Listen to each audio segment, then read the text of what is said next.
అంటే మా అమ్మగారు హిందూ, ఆ! మా నాన్నగారు చర్చికి వెళ్ళేవారండి. మీరెప్పుడెళ్లారు మరి దాంట్లోకి? పాస్టర్ మా ఫ్రెండే కదా సార్. హ్మ్. రా రా రా వెళ్దువు గాని అని బాగుంటదంటే సర్లే వస్తాలే అనుకుంటూ నేను అలాగా తనకి జాబ్ వచ్చిన తర్వాత ఫస్ట్ శాలరీ ఇచ్చి పెద్ద ఇంటి దగ్గర ఫంక్షన్ చేసాం. హుహు. మీరు మెయిన్‌గా ఏ కంటెంట్ చూసి మీకు అర్థమైంది? నాకు ఫస్ట్ నేను యాంటీగా చూశాను సార్. హ్మ్. మరి మీ ఫ్రెండు నా ఉపాధి పోద్దిరా బాబు అని చెప్పి ఏమన్నా మొత్తుకోవట్లేదా? ప్రతిరోజు స్టేటస్ పెడతాను సార్. ఆ! ఈ యేసుప్రభు జోక్స్ ఉంటాయి కదా సార్. మా మేడం వాళ్ళ ఫ్రెండ్ అయితే నా మీద కేసు కూడా పెడతానండి. ఎందుకు? ఇలాంటి స్టేటస్లు పెట్టొద్దు ఇంకోసారి అని నాకు చెప్పలే డైరెక్టర్ గా. ఏంటి స్టేటస్‌లు పెడితేనే కేసు పెట్టిద్దా? సార్ మా అవునా? హస్బెండ్ గారు మీ వీడియోలు చూసి హ్మ్. ఎక్కడ పిచ్చోళ్ళు అయిపోతారో లేదంటే ఎవరన్నా మన ఇంటి మీదకి వస్తారో అని చాలా టెన్షన్ పడతాం సార్ రోజు. హ్మ్. మా హస్బెండ్ అసలు ఇంకా వారం రోజులు నిద్ర కూడా పోరు. హ్మ్. మాట్లాడారా కరుణాకర్ గారా నాతోనా? చాలా సివియర్ అయిపోయింది సార్. మౌత్ హ్మ్. అంతా ఇది ఇన్ఫెక్షన్ వచ్చేసి సివియర్ అయిపోయి 2 సార్లు ఆపరేషన్ జరిగింది. నేను అందులో ఉన్నప్పుడే. అప్పుడు రీసెంట్ గా సార్. మరి యేసు మతంలో ఉన్నప్పుడు మరి రోగాలు రాకూడదు కదా! సార్ ఎపిసోడ్ కి 1,00,000 ఇస్తా అన్నారు. అందరూ హ్మ్. తప్పు చూపిస్తే ఇంకో హ్మ్. నేను 1,00,000 ఎక్స్ట్రా వేసుకుని 2,00,000 ఇస్తా నీకు. హ్మ్. హ్మ్. నువ్వు వచ్చినా సరే మీ పాస్ట్ వచ్చినా సరే ఎవరైనా నేను తీసుకెళ్ళి దగ్గరుండి ఛార్జీలు పెట్టి.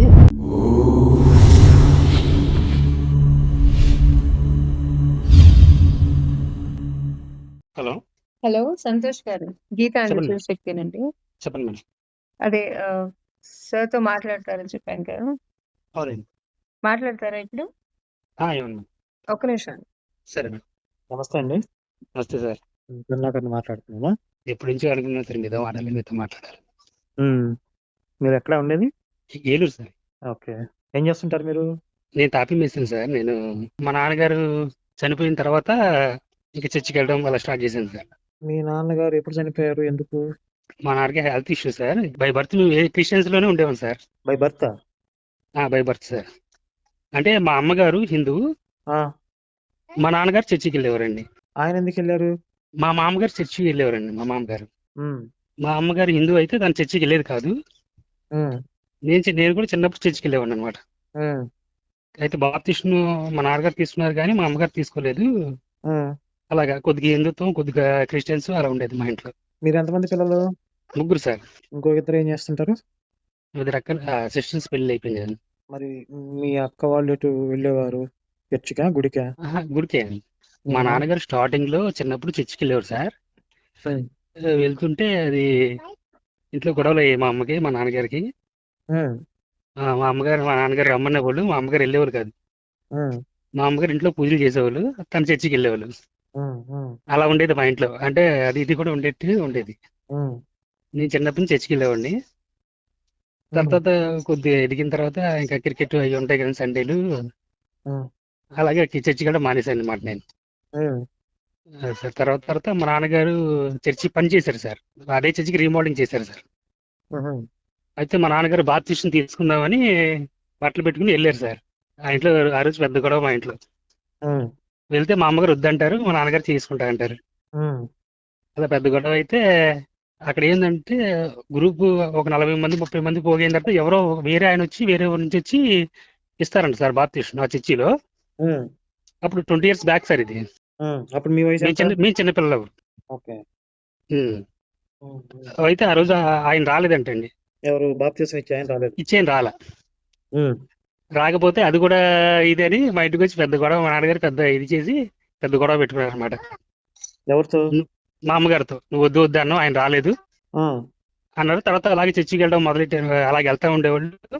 తర్వాత అదే చర్చి రెన్యువల్ చేస్తున్నారు సార్ ఇది. రీకన్స్ట్రక్షన్. హ్మ్. ఆ రీమోడలింగ్ కూడా మళ్ళీ మా నాన్నగారే చేశారు. హ్మ్.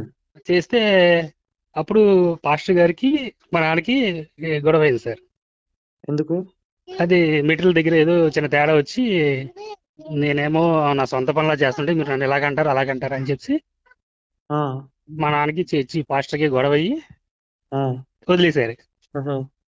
వదిలేసిన తర్వాత మళ్ళీ హిందుత్వంలోకి వచ్చారు ఆయన. హుహు. హిందుత్వంలోకి వచ్చి చాలా హిందుత్వం జరిగింది సార్. హ్మ్. జరిగిన తర్వాత మా నాన్నగారు చనిపోయే ముందు ఒక 1.5 ఇయర్ బెడ్ మీద ఉండేవాళ్ళండి. హ్మ్. బెడ్ మీద ఉంటే మా ఫ్రెండ్ పాస్టర్ అనమాట. హ్మ్. మా ఫ్రెండ్ పాస్టర్ అయితే ఇక డైలీ ఇంటికి వస్తాం మొదలెట్టాడు. హ్మ్. వచ్చి రోజు ఇంకా ఆయిల్ రాయడం ఇవన్నీ చేయడం. ఒక టైంలో రికవర్ అయితే నేను మళ్ళీ చర్చికి వస్తాను, బాప్తిజం తీసుకుంటాను అనుకున్నారంట. ఉమ్, రికవర్ అయ్యారు. రికవర్ అయిన తర్వాత బాప్తిజం తీసుకున్నారు మళ్ళీ ఆయన. ఉహు. తీసుకున్న తర్వాత మళ్ళీ 3 months కి చనిపోయారు ఆయన. రికవర్ అయితే మళ్ళీ ఎందుకు చనిపోయారు? దేవుడు తీసుకెళ్ళిపోయారు. ఉమ్, అది ఉమ్, అలాగే చిన్నప్పటి నుంచి మా ఇంట్లో ఇది జరిగేదండి. ఇప్పుడు శుక్రవారం ప్రార్థనలు ప్రతి శుక్రవారం జరుగుతూనే ఉండేవి.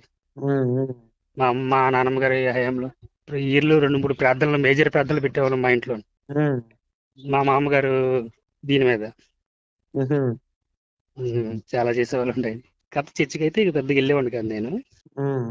మీరు ఎప్పుడు వెళ్ళారు మరి దాంట్లోకి? నేను అదే మా నాన్నగారు రికవర్ అయిన తర్వాతే ఇంకా మా నాన్నగారు చనిపోయారు. ఉమ్, చనిపోయిన తర్వాత మా ఫ్రెండ్, మా ఫ్రెండే కాదు సార్, ఉమ్, రా రా రా వెళ్దుగాని అని బాగుంటదంటే సర్లే వస్తాలే అనుకుంటే నేను అలాగా చేసేవాడిని. ఉమ్, చేస్తే మా అమ్మేమో అయిప్సో మాలయ్య నువ్వు చిన్నప్పటి నుంచి మొక్కు నాకు ఉంది అనేది.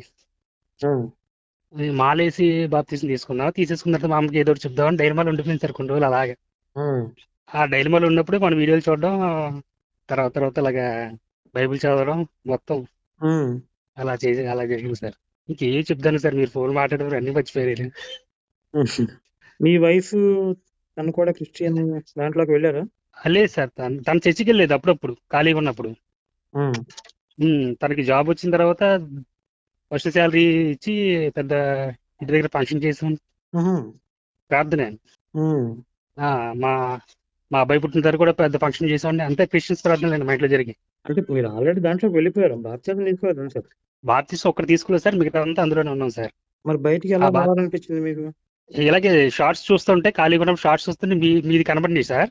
ఉమ్, మీ కనబడితే ఫస్ట్ ఏంటి ఈయనకి ఏంటి ఇలాగా అంత హిందుత్వం క్రిస్టియన్ గొడవలు పెట్టడానికి ఎలాంటి వాళ్ళు ఉంటారు అన్నట్టుగా చూసాం స్టార్టింగ్ లో. ఉమ్, అలా చూస్తూ బైబిల్ తరగతులు నాకు రావడం. ఉమ్, మొత్తం బైబిల్ తర్వాత 66 ఎపిసోడ్స్ ఉన్నాయి కదా సార్, ఉమ్. అవన్నీ చూడడం. Debates okay. జాన్ బాబు గారితో డిబేట్స్ ఉన్నాయి కదా సార్, ఉమ్, ఇవన్నీ చూడడం. ఉమ్, ఇవన్నీ చూసే ఈ బైబిల్ ఇవి ఉంటాయి. అసలు బైబిల్ చదవలేదు కదా సార్ చిన్నప్పటి నుంచి మేము. ఉమ్, అసలు ఉమ్. బైబిల్ ఎలా ఉంటుందని మనకి ఎవరికి తెలియదు, మా ఇంట్లో వాళ్ళకి కూడా తెలియదు. బైబిల్ ఎలా ఉంటుందో తెలుసు, అందులో ఏముందో తెలియదు, నల్లగా ఉంటుంది కదా.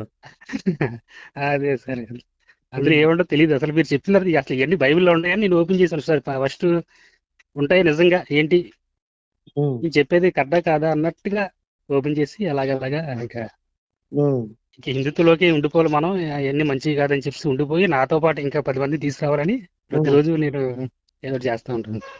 ఓకే. ఉమ్. విజయవాడ అక్కడికి వచ్చాను సార్, మా మిస్సెస్ నేను. అక్కడ మన సభకు వచ్చారా? వచ్చాను సార్. ఉహు. ఎలా వచ్చారు మేడం గారు మీరు? మీరు ట్రాన్స్పోర్ట్ ఎలా వచ్చారు? ఏంటి సార్, బండి సార్. బైక్ మీద వచ్చారా? అవునండి. మీకు పిల్లలు? పిల్లలు 3 పిల్లలు, ఉహు. 2 అమ్మాయిలు 1 అబ్బాయి సార్. ఆ అబ్బాయి పుట్టినప్పుడు కూడా ప్రార్థన పెట్టింది సార్ మా ఇంట్లో. ఉమ్. మరి మీరు చర్చికి వెళ్ళడం మానేసిన తర్వాత పాస్టర్లే మీ వెంట పడలేదా? రండి రండి అని. ఫోన్ చేస్తా ఉండేవాళ్ళు, ఫ్రెండే కదా సార్ నాకు. ఉమ్, ఫ్రెండ్, ఎరా ఏంటి రావట్లేదు అనేవాళ్ళు. కానీ నేను వస్తాలే కుదరదుగా నీకు తెలుసు కదా అని చర్చికి పెద్దగా రానుగా నేను. మరి మీ ఫ్రెండ్కి దశమ భాగాలు ఇచ్చారా? పాస్టర్ ఫ్రెండ్కి.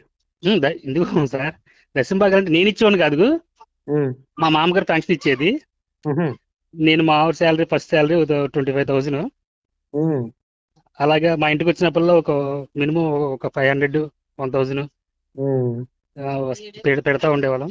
ఇంకా మళ్ళీ ఇంట్లో ప్రార్థనలు పెడతానే ఉన్నాం. ఏదో ఒక కారణంతో ప్రార్థన, మా మామ ఏదో ఒకటి అనుకునేది సార్. చిన్న జ్వరం వచ్చినా తగ్గితే ఉపవాస ప్రార్థన పెడతాను, ఉమ్, అలాంటి కుటుంబ ప్రార్థన పెడతానే ఉంటాయి కదా సార్. ఉమ్. మా మామ ప్రతిదానికి అనుకునేది. నెలకో ప్రార్థన పెట్టేవాళ్ళం, వచ్చినప్పుడల్లా ఒక 2,000 ఇచ్చేవాళ్ళం సార్. ఉమ్. మీరు మెయిన్గా ఏ కంటెంట్ చూసి మీకు అర్థమైంది? నాకు ఫస్ట్ నేను యాంటీగా చూశాను సార్. ఉమ్, అంటే హిందుత్వం మీద క్రిస్టియన్స్ మధ్య ఎందుకు ఈ డిస్టర్బెన్స్, ఏంటి ఈయన ఎలా చెప్తున్నారు అన్నట్టు ఓపెన్ చేసి చూస్తూ ఉండేవాడిని సార్. అప్పుడు ఖాళీగా ఉండేవాడిని కొద్దిగా నేను. ఉమ్, మా మిస్సెస్ విజయవాడలో జాబ్ చేసేది. ఉహు, నేను అక్కడికి వచ్చి ఒక 1 వీక్ అలా ఖాళీగా ఉండేవాడిని.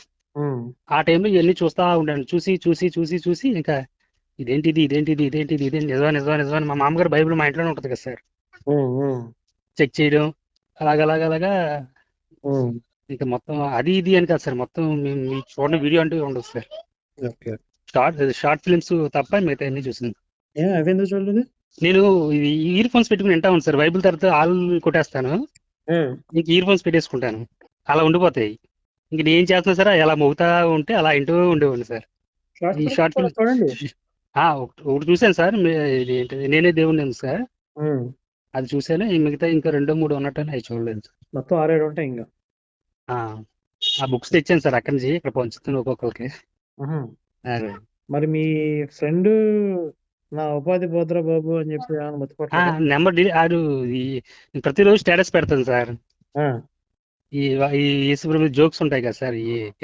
ట్రోల్స్. 2 దేవదూతలు పంపించారు అవి ఉంటాయి కదా సార్. ప్రతిరోజు పెడతాను. ప్రతిరోజు పెడుతుంటే అది చూసి 2, 3 సార్లు చూసేవాడు. చూసిన తర్వాత మళ్ళీ ఎందుకులే అని చెప్పి ఆ నెంబర్ డిలీట్ చేశాను. ఇంకా మళ్ళీ ఎడుతాడేమో అని. ఓకే. నిన్న కాక మొన్న నుంచి చర్చి అని తిరిగేవాడు. ఇప్పుడు సడన్గా ఏంటి అని అంటాడేమో అనేసి ఇంకా డిలీట్ చేశాను. పాస్టర్ ఫ్రెండ్ కి శివశక్తి తెలుసా? శివశక్తి ఉందో లేదో నాకు అంత ఐడియా సార్. నేను అడగలేదు సార్. వినే ఉంటాడు కదా. వినే ఉండొచ్చు. అయితే మీకు పూర్తిగా వైరస్ పోయినట్టే కదా. నేను వైరస్ పోవడంతో కూడా నాతో కూడా 10 మందికి పోగొట్టాలని ప్రయత్నం సార్. నేను రోజు డైలీ అదే పని. ఇంకా మా చుట్టాలని 5 నా నెంబర్ డిలీట్ చేశారు సార్. నా స్టేటస్ చూడలేక. మా మేడం వాళ్ళ ఫ్రెండ్ అయితే నా మీద కేసు కూడా పెడతానండి. ఎందుకు? ఇలాంటి స్టేటస్లు పెట్టొద్దు ఇంకోసారి అని నాకు చెప్పలే డైరెక్టర్ గా. ఏది స్టేటస్లు పెడితేనే కేసు పెట్టిదా? అన్ని వల్గర్ గా ఉంటాయి కదా సార్. ఇవన్నీ యేసుప్రభుని కించపరుస్తూ అది దేవతంతులు వచ్చేసారు ఇవన్నీ ఉంటాయి కదా సార్. అది వాళ్ళు చెప్పిన దొంగ సాక్ష్యాలే కదా. వాళ్ళు నేను అదే అన్న, పెట్టుకుంటే పెట్టుకోమను.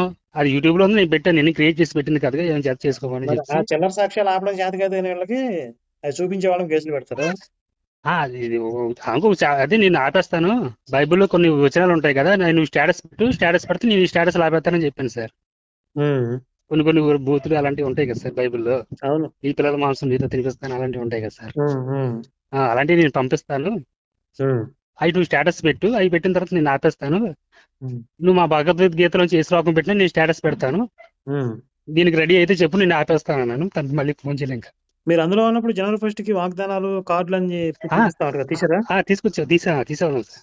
ఏం రాశారు మీకు? ప్రతి చిన్నప్పుడు చేయగా కదా సార్ వాగ్దానాలు. మన 2 years తప్ప దాంట్లో కొన్ని మంచి మంచి వాక్యాలన్నీ వెతికి వేరి అవన్నీ దాంట్లో రాస్తారు కదా. దాంట్లో రాస్తే మన కోసం వచ్చినాయి ఇంకా అయ్యండి అనుకుంటాం కదా సార్. అలాగే అదే వాగ్దానం మట్టికి చర్చి వరకు తీసుకొచ్చిస్తాం సార్. ఇప్పుడు బైబిల్లో ఉన్న ప్రతి వాక్యం రాసి చీటీల్లో అప్పుడు తీయమన్నది. అప్పుడు మీరు చెప్పినప్పుడు మనకు తెలియదు కదా సార్. అప్పుడు వస్తాయి అన్నమాట. నీ పిల్లల మనసు నీతో తినిపిస్తా, నీ భార్యని పక్కింటోడికి అప్పచెబుతా అని.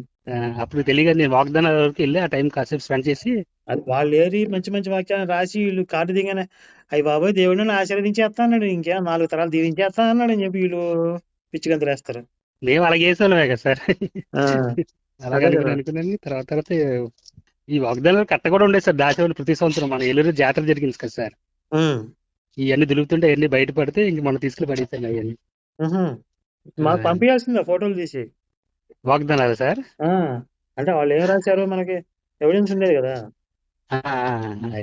అది మా నాన్నగారిది బాప్టిజం దిగినప్పుడు ఫోటో ఒకటి ఉంది, అది ఒకటి నుంచి మిగతా అన్ని పడేసాను సార్.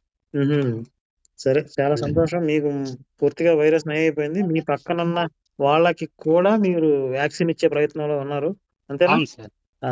అలాగే మనం ఒక్కొక్కళ్ళు కనీసం 4, 5 వైరస్ ని బారి నుంచి కాపాడుకోవాలి ప్రతి ఒక్కరు. అప్పుడే ఆ వైరస్ కంట్రోల్లో ఉంటది. ఇంక చాలా చెప్పాలని అనుకున్నాను సార్. నా జీవితంలో జరిగినాయి అన్ని మీరు చేసేప్పటికీ అసలు అన్ని మర్చిపోయాను. సరే, మీరు చక్కగా అన్ని గుర్తు తెచ్చుకొని ఒక పేపర్ మీద రాసుకొని నేను మళ్ళీ చేస్తా రేపు. అలాగే సార్. అయితే మా మిస్సెస్ సార్ మాట్లాడండి. సార్ నమస్తే సార్. నమస్తే అమ్మా. సార్ మా హస్బెండ్ గారు మీ వీడియోలు చూసి ఎక్కడ పిచ్చోళ్ళు అయిపోతారో, లేదంటే ఎవరన్నా మన ఇంటి మీదకి వస్తారో అని చాలా టెన్షన్ పడతాం సార్ రోజు. పెట్టే మాటలు, డిబేట్, చేసే పనులు అసలు. మా ఫ్రెండ్స్ అయితే అమ్మాయి ఫోన్ చేసి మీ హస్బెండ్ కి చెప్తావా, కేసు పెట్టిచ్చేస్తాను, ఇవన్నీ మనకి ఎందుకంటే నైట్ 11:30 ఆ టైంలో చేసేవాళ్ళు సార్. గొర్రెబిడ్డ. అది నేను చెప్పేదాన్ని, మా హస్బెండ్ ఎక్కడ తగ్గరు, నీకు నచ్చింది నువ్వు చెయ్యి, ఆయన ఏమి ఎవిడెన్స్ లేకుండా చెయ్యరు మీరు చెప్పండి అని చెప్పి గట్టిగా చెప్పాను సార్. చెప్పిన తర్వాత ఇక ఆవిడ కూడా ప్రెగ్నెంట్, అప్పుడు 9th month. సరే మనం ఎక్కువ ఇది చేయకూడదు అని చెప్పి, ఈయనైతే ఇంతే ఉంటారు, నచ్చితే చూడు, నచ్చపోతే వదిలేయి, అని చెప్పి కొంచెం గట్టిగా మాట్లాడితే, నీవు కూడా మీ హస్బెండ్ తో మాట్లాడుతున్నావు, మీ హస్బెండ్ వైపే ఉంటున్నావు, ఇది కరెక్ట్ కాదు చాలా అన్నారు సార్. ఇంకా మన హిందూ ధర్మం మనం కాపాడుకోవాలి, అదొకటే కాన్సెప్ట్. మీరు ఆవిడ చెప్పాల్సింది ఏంటంటే, సార్ నువ్వు కూడా ఎక్కడ పడితే అక్కడ చర్చిలు పెట్టి మైకులు పెట్టి ఏవో గోలగోలు చేస్తున్నారు కదా, అవన్నీ ఆపించేయి, సార్ అప్పుడు ఇవన్నీ అయిపోతాయి ఆటోమేటిక్ గా చెప్పాలి. సార్ మళ్ళీ వాళ్ళలో వాళ్ళకే ఉండదు. కొంతమంది క్యాథలిక్స్ అంటారు, కొంతమంది వేరేది అంటారు, ఒకళ్ళ చర్చికి ఇంకొకళ్ళు వెళ్ళరు, చాలా విధాలుగా ఉంటాయి. అవన్నీ అడిగాను. అడిగితే అదంతా మాకు స్టార్టింగ్ నుంచి ఉన్నది, ఇది ఇప్పుడు కాదంటారు. అలానే మేము కూడా అంతే, మా హిందూ ధర్మం మేము కాపాడుకోవడానికి ఎవరైతే హిందువులుగా ఉండి ఇవి కన్వర్ట్ అవుతున్నారో వాళ్ళ గురించి పెడుతున్నాము. మీరు కూడా మీ బైబిల్ పూర్తిగా చదువుతారని చెప్పి పెడుతున్నాము. మీకు నచ్చినవి చదివి ఆదిమ కాండము ఆస్తకాండాలు చదివేసి మిగతా వదిలేస్తున్నారు కదా, పూర్తి బైబిల్ చదివి మాతో మాట్లాడండి అని కూడా చెప్పాను సార్. మిమ్మల్ని ఇన్స్పిరేషన్ గా తీసుకొని మా హస్బెండ్ గారు ఇక్కడ పుస్తకాలు పాంప్లెంట్లు అన్ని ఇస్తుంటే మా రిలేటివ్సే, మీ హస్బెండ్ కి ఇదేంటి దయ్యం పట్టినట్టుంది, ఏది పడితే అది మాట్లాడుతున్నాడు, ఏది పడితే అది అంటున్నాడు, మా దేవుడు మంచోడు కాదంట, మీ దేవుడే మంచోడంట అని చెప్పి రోడ్డు మీద నిలబెట్టి మాట్లాడేవాళ్ళు. మొత్తం ముందు చదువు నేర్చుకొని బైబిల్ చదివి తర్వాత మా హస్బెండ్ నన్ను అని చెప్పి గట్టి మాట్లాడితే అప్పుడు కామ్ అయిపోతారు సార్ వీళ్ళు. రోజు ఏదో ఎవరో ఒకరు మాట్లాడతారు ఇట్లాగా. బిర్రలు నిద్ర లేకుండా చేస్తున్నారు. నిజం సార్, అట్లనే ఉంది. అసలు ఈయన అలు పెరగనే విక్రమార్కుడు అంటారు కదా సార్, అసలు ఒకళ్ళన్నా మారాలి అంటారు. వాళ్ళు ఏమో మాట అంటారు, అంటే పిల్లలు ఉన్నారు గబుక్కున ఏది మాట పడితే ఆ మాట అంటారు కదా, పిల్లలు ఇబ్బంది పడతారు, పిల్లల ఫ్యూచర్ ఏముంటది అంటే గబుక్కున పిల్లలు సండే స్కూల్ కి వాటికి వీటికి వెళ్తారు. ఈ పిల్లలు రోడ్డు మీద పక్కన పిల్లలు, మన పిల్లలు వెళ్ళి ఒక రోజు వచ్చేసరికి మా హస్బెండ్ కోపం వచ్చి, నువ్వు అసలు వెళ్ళకండి, వాళ్ళు పుస్తకాలు ప్లేట్స్ అవన్నీ ఇచ్చి మిమ్మల్ని వాళ్ళ వైపు తిప్పుకుంటారు, చిన్న చిన్న గేమ్స్ అవి కండక్ట్ చేసి వాళ్ళని మన గుడికి రమ్మని చెప్పు. మా పాప పెద్ద పాప 11 years సార్, కొంచెం ఆ పిల్లకి అవగాహన ఉండిద్ది కాబట్టి చర్చ్ లో ఉన్న వాళ్ళని ఒక శుక్రవారం మన గుడికి రమ్మను, మనం ప్రతి ఆదివారం చర్చికి వెళ్దాము, వాళ్ళు ఒక్క వారం గుడికి వచ్చినా సరిపోయిద్ది, ఆ మాట అడుగు అని చెప్పి పంపించారు సార్. పంపిస్తే మా పాప ఏమనాలి అర్థం కాక ఇది చెప్తే అంట, సరే నువ్వు ఈ సండే నుంచి నువ్వు స్కూల్కి రామాక నువ్వు గుడికే వెళ్ళు అని చెప్పి అక్కడ పాస్టర్ గారు వాళ్ళు అన్నారంట. అప్పుడు సండే స్కూల్ వద్దన్నారు. వద్దన్నారు సార్. ఇంకా అప్పటి నుంచి మా అమ్మాయికి కోపం వచ్చి, అదేంటి డాడీ వాళ్ళంటే గుడికి రారంట, మనం అంటే చర్చికి వెళ్ళాలంటే ఇక నుంచి మేము వెళ్ళాం, మన గుడికి వస్తేనే మేము చర్చికి వెళ్తాం, అక్కడ స్కూల్కి వెళ్తాము అని చెప్పి మా పాప కూడా గట్టి కూర్చుంది సార్. అంటే వాళ్ళ లోపల దెయ్యాలు ఆత్మలు ఉంటాయి, అవి రాలేవు కదా దేవాలయంలోకి. అదే సార్, అదే ఆ పిల్లలకి ఇప్పుడు ఇచ్చిన ఈ దశలో వాళ్ళకి కాన్సెప్ట్ అర్థమైతే వాళ్ళు ఎప్పటికీ అటువైపు వెళ్ళరు అన్న అవగాహన వచ్చింది, చెప్పించారు సార్ ఈయన. ఈ వయసు నుంచి మీరు భగవద్గీత చదువుతారు సార్ మా పిల్లలు, భగవద్గీత శ్లోకాలు అవి చెప్తారు, కాంపిటీషన్ సార్లకు వెళ్తారు సార్. మంచి రెస్పాన్సిబుల్ పేరెంట్స్ లాగా పిల్లల విషయంలో కూడా కేర్ఫుల్ గా ఉంటున్నారు. అవును సార్, లేకపోతే మరి సమస్యలు వస్తాయి, ఎట్లాగే ఉండాలి సార్. సరే, చాలా సంతోషం. మీతో మా హస్బెండ్ అసలు ఇంకా 6 రోజులు నిద్ర కూడా పోరు. మాట్లాడారా కరుణాకర్ గారా నాతోనా? మొన్న వచ్చాం కదా సార్ వార్షికోత్సవాలకి, అప్పుడు ఇట్లా ఈ బ్యాక్ సైడ్ అన్నా తిరిగితే బాగుండు, అటన్నా తిరిగితే బాగుండు, సార్కు హాయ్ అన్న చెప్తాను, నన్ను చూస్తారా చూడరా అని చెప్పి అక్కడ నేను డ్యూటీకి వెళ్ళి వచ్చాను, నైట్ చేసి వచ్చాను సార్. అయినా సరే పంతం మీరు తీసుకెళ్లారు, చీకటి పడేదాకా అక్కడే ఉండి మీరు స్టేజ్ ఎప్పుడు ఎక్కుతారో ఎప్పుడు మాట్లాడతారో అవన్నీ చూసి తీసుకొచ్చారు. ఉన్నాం సార్, ఉన్నాము. పుస్తకాలు కూడా తీసుకొచ్చారు సార్, మన అక్కడ స్టాల్స్ లోని పర్చేస్ చేస్తున్నాం కదా అక్కడ. ఓకే, మీరు ఎప్పుడన్నా హైదరాబాద్ వస్తే మన ఆఫీస్ కి రండి సార్. తప్పకుండా సార్. ఈ మధ్యలో మీరు ఒకసారి ఏలూరు కూడా వచ్చినట్టున్నారు కదా సార్? వచ్చామమ్మా, మధ్య వచ్చాం, కలుద్దాం మరి ఎప్పుడన్నా వీలైతే. సార్ అలానే సార్. సరే అమ్మా, సరే, మీరు మంచి వర్క్ చేస్తున్నారు, కాకపోతే కొంచెం కేర్ఫుల్ గా ఉండండి, అంటే వాళ్ళని మరీ ఎక్కువ గెలినట్లుగా కాకుండా వాళ్ళకి అర్థమయ్యేలాగా చెప్పండి. అర్థమయ్యే మీ బుక్స్ ఇచ్చాను సార్, రోజు మన బైబిల్ తరగతిలో వీడియోస్ అన్ని రోజు ఫార్వర్డ్ చేస్తూ ఉంటాం సార్ అందరికి, మన ఫ్రెండ్స్ కానీ రిలేటివ్స్ కానీ. అయితే మన రీసెంట్ గా మా బెస్ట్ ఫ్రెండ్, మా చిన్నప్పుడు బెస్ట్ ఫ్రెండ్ అయితే ఏదో చిన్న డిస్కషన్ వచ్చింది సార్. సార్ ఎక్కడ పడితే అక్కడ చంపేయమంటాడు, ఏదేమంటాడు, అలాగే తప్పు కదా. పాలు తాగే పసిపిల్లలను కూడా చంపేయమంటాడు కదా సార్ అందులో. అది అడిగితే నేను సార్ మా దేవుడు మా ఇష్టం అన్నాడు సార్. అరే మా దేవుడు మా ఇష్టం, పాలు తాగే పసిపిల్లలు చంపే దేవుడు, నువ్వు అందులోకి వెళ్ళావు కదా. వాళ్ళు వచ్చి మన దేవుడిని ప్రశ్నిస్తారు, మీ కృష్ణుడు అలాగా మీ రాముడు ఇలాగా అని చెప్పి, మరి వాళ్ళు ఎందుకు ప్రశ్నిస్తున్నారు?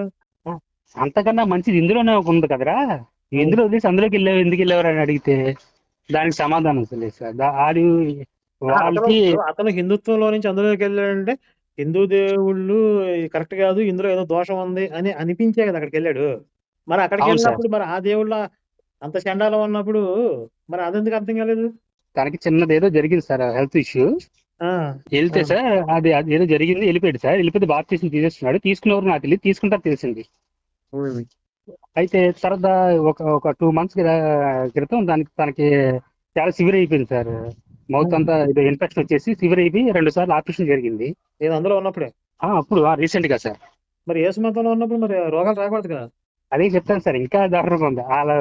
వాళ్ళ అబ్బాయికి కిడ్నీ ప్రాబ్లం వచ్చింది, వాళ్ళ అమ్మాయికి ఫిట్స్ వచ్చింది. అయ్యో, రీసెంట్ గా అన్ని ఒకేసారి వచ్చినాయి ఒకేసారి. మరి ఎన్ని పరీక్షలు వాళ్ళకి ఇప్పుడు? వాళ్ళు ఏమంటారు, పరీక్షలు పెడుతున్నాడు మా దేవుడు. మరి హిందుత్వంలో ఉన్నప్పుడు చిన్న రోగం వస్తేనేమో మతం మారిపోతావా?